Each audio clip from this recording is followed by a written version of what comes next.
ஓம் ஸ்ரீ சாய்ராம்.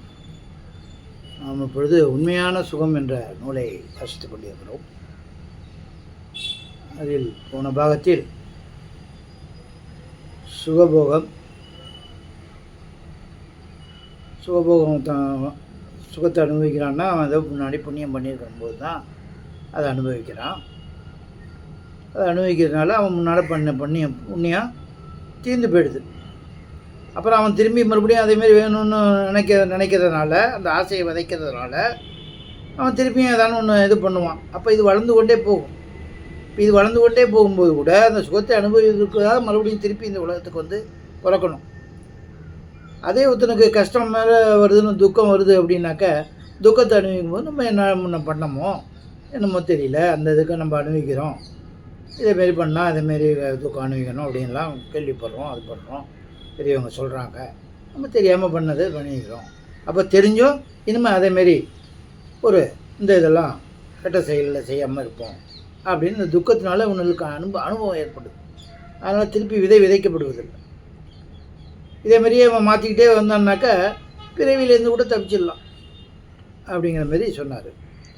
மேலும் சொல்கிறார், நாம் ஒரு விஷயத்தை கண்டிருக்கிறோம். மிகவும் கடுமையான ஜுரத்திலிருந்து விடுபட்ட மனிதனின் மனம் தூய்மை அடைந்து விடுகிறது.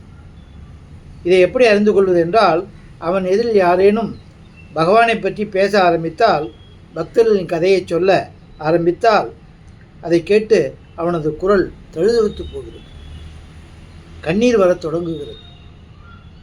ஏன்னா அந்த ஜுரம் வந்து இது வரும்போது அவனுக்கு ரொம்ப பெரிய ரொம்ப கஷ்டமாகவும் ரொம்ப பயமாகவும் வந்துடும். அப்போ பகவானை நினச்சிருப்பான். அப்போ யாரானு பேசினா அவங்க கண்ணில் தண்ணி வருது, துக்கம் தொண்டை அடைக்கிறது மாதிரி பகவான் நினச்சாலே தொண்டையெல்லாம் அடைக்குது, பேச்சு வராமல் கண்ணில் தண்ணீர் வருது அப்படிங்கிற மாதிரி சொல்கிறாங்க. அதை கேட்டு அவனது குரல் தழுதழுத்து போகிறது, கண்ணீர் வரத் தொடங்குகிறது.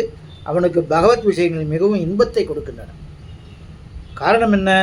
நோயின் துன்பத்தை அனுபவித்ததால் அந்த கரணம் தூயதாக உள்ள மனம், புத்தி, அகங்காரம்லாம் அந்த அந்தகரணங்கள் தூய்மையாகி மாசற்றதாக ஆகிவிடுகிறது. தூய உள்ளத்தில் பகவானிடம் பிரேமை பிறக்கிறது. இவ்விதமாகவே நீங்களும் சிறைவாசத்தை சிறைக்கூடத்தில் தானே அவர் பேசிகிட்டு இருக்காரு, அதனால் நீங்களும் சிறைவாசத்தை அனுபவிப்பதன் மூலம் தூய்மையாகி விடுவீர்கள். நம்மளுக்கு எடுத்துக்கணும் சிறைவாசம்ன்ற இந்த பூலோக வாழ்க்கையை எப்படி எது செய்யலாம் எது செய்யக்கூடாதுன்னு இங்கே தெரிஞ்சுக்கிட்டு அனுபவம் பெற்று இதுலேருந்து எழுதணும் வந்தால் நம்மளுக்கு திருப்பி பிறவி இருக்காது இல்லையா? அது இவ்விதமாக நீங்களும் சிறைவாசத்தை அனுபவிப்பதன் மூலம் தூய்மையாகி விடுவீர்கள். இங்கு இருக்கும்போதே உங்கள் எண்ணங்கள், லட்சியங்களை உயர்வாக வைத்துக் கொள்ளுங்கள். இதன் விளைவு உங்களுக்கு மிகவும் மேன்மையாக இருக்கும்.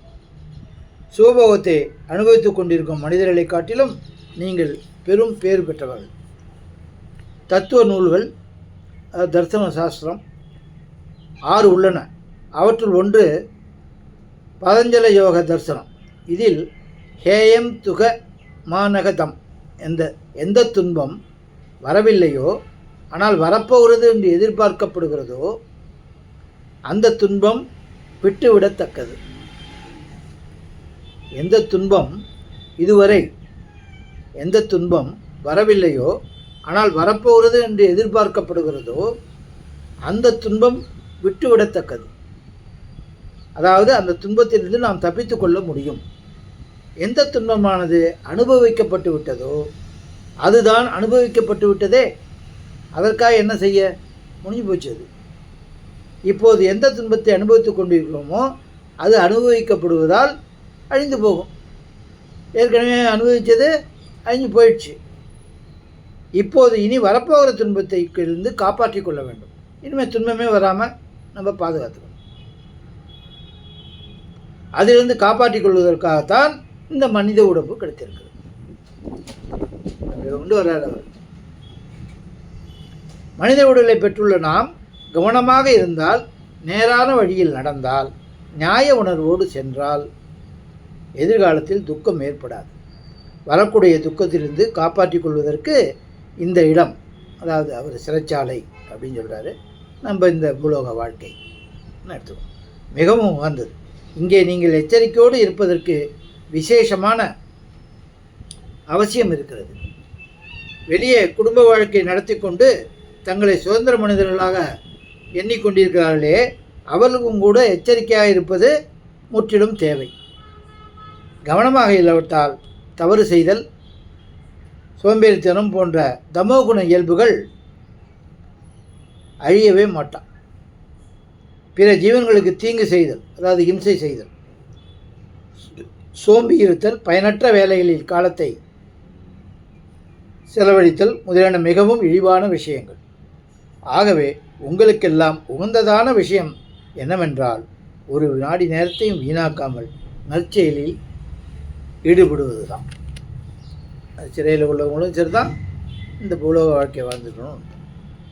அனாவசியமாக பிராக்கு பார்த்துக்கின்னு அதையும் இதையும் கண்டு அதுலேயே சொக்கி போய் எல்லாம் இல்லாமல் எதுக்கு வந்திருக்கோம், இங்கே என்ன செய்யணும், எங்கே போக போகிறோம், திரும்பி வருவோமா வரமாட்டோமா, திரும்பி இதுமாரி தாயார் வயிற்றில் காப்பாசம் ஆகணுமா, இவ்வளோ கஷ்டப்படணுமா, அதுக்கப்புறம் இங்கே வரணுமா, இங்கேயும் இவ்வளோ துக்கங்கள்லாம் படணுமா, உள்ள குட்டி பெருகணுமா, அதுக்கப்புறம் ஒன்று ஒன்று வளர்க்குறதுக்கு பாடுபடணுமா, இதுமாரி இருக்க எல்லாம் ஒவ்வொருத்தரும் பட்டுட்டு தானே இருக்கோம்.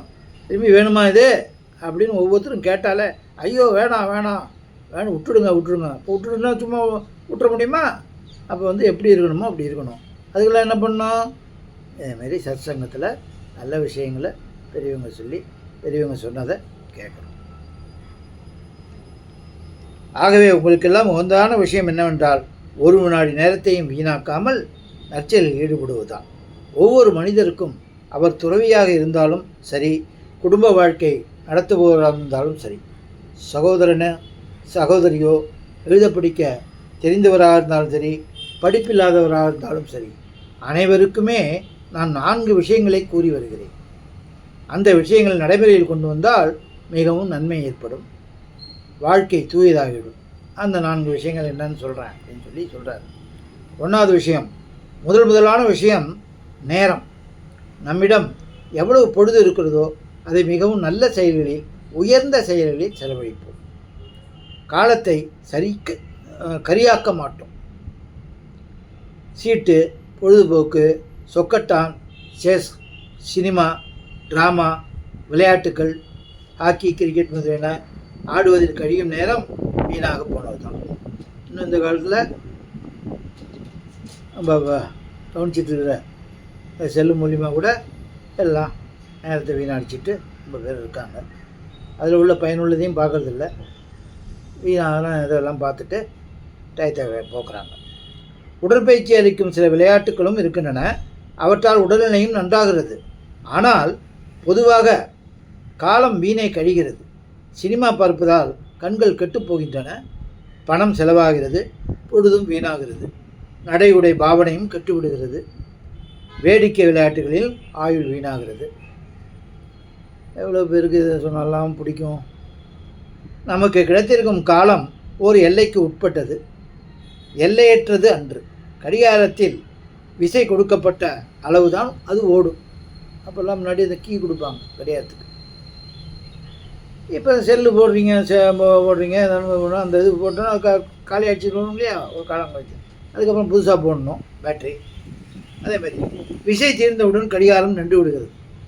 அவ்விதமே தான் மூச்சு விடுகிறோம் என்னும் உருவம் கொண்ட நமது உடலாகிய கடிகாரம் ஓடுகிறது.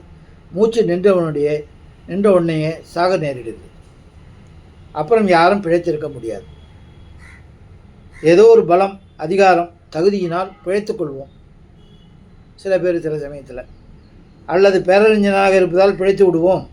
இது நமது வசத்தில் உள்ள விஷயம் அன்று. பேரறிஞனாக இருக்கிறதுனால அவங்க எல்லாம் படிச்சுப்பாங்கன்னு கிடையாது. ஏதோ இப்போ இருக்கிற மெடிக்கல் ட்ரீட்மெண்ட் வச்சு ஏதோ கொஞ்சம் படிச்சுக்கலாம். அப்புறம் இன்றைக்கி ஒரு நாள் போய் தானே ஆகும், விஷயம் நின்று தானே ஆகணும். இது நமது வசத்தில் உள்ள விஷயம் அன்று. உயிர் மூச்சு உபயோகமில்லாத வேலைகளில் செலவு ஆகிறது. பாபம் செய்வதிலும் கெட்ட பழக்கங்களை கையாள்வதிலும் செலவாகிறது என்றால் அது மிக பெரிய முட்டாள்தனம்.